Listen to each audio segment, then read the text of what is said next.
Hi guys, so I've just got done with God of Pain, and this is just a let's talk about God of Pain. Oh my god, if you have read Rina Kent books, you know how they are. I've already done with God of Malice. I have a full review in my channel, and this is the God of Pain, the second done. This is Annika and Creighton's story, and this is like I've never expected such a twist in any books.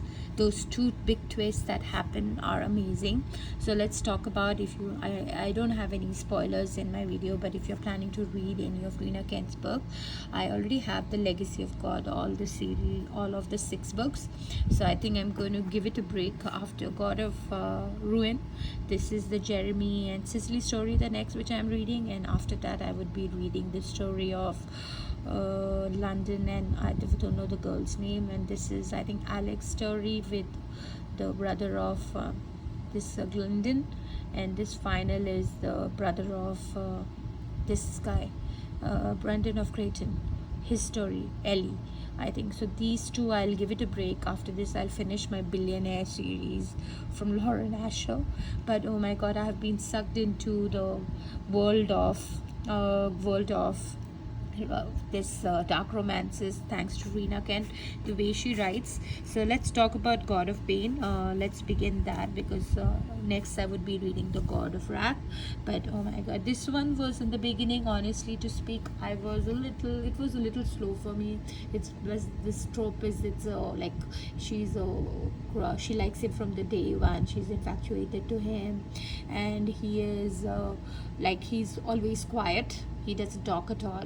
He's not at all interested in her in the beginning, but then slowly they get together, and she is only 17 by that time when she meets him. She's almost going to be 18 the next month, and she is a mafia princess.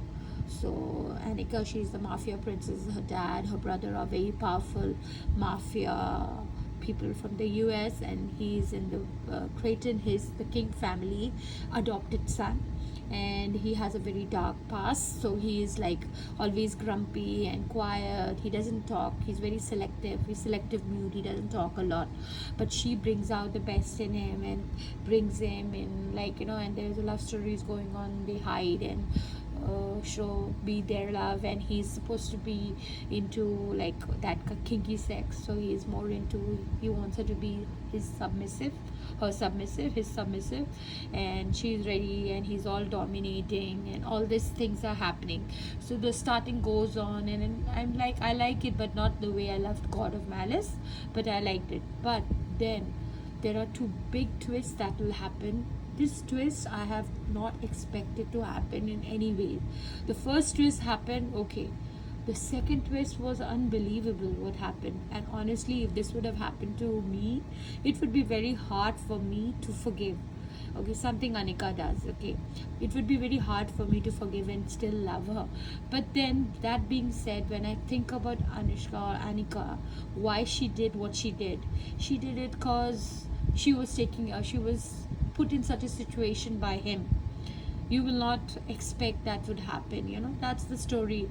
It's not only showing that the villains are only guys, sometimes the girls can be. She had to choose such a thing, but I don't hate her for it that much. But I was shocked when she did what she did.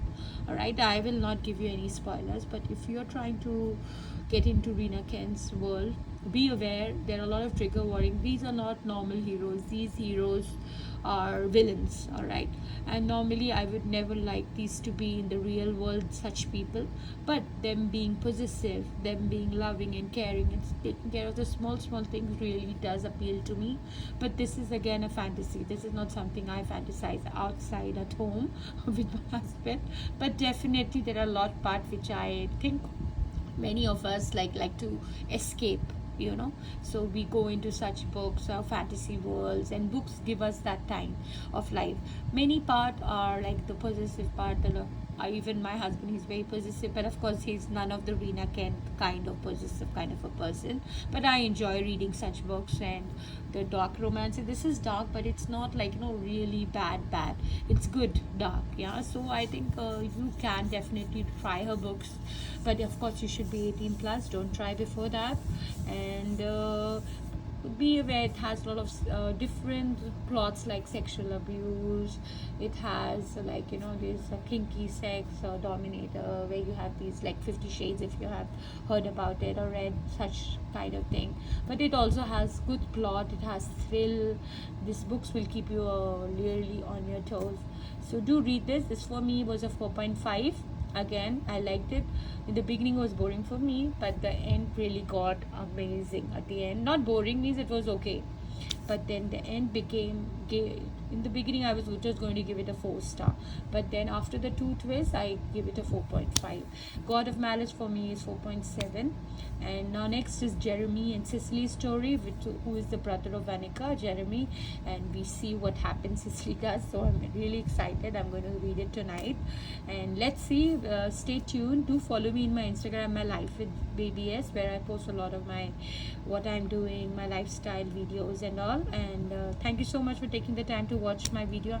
I hope you enjoy this small vlog for the book part. Take care, stay blessed.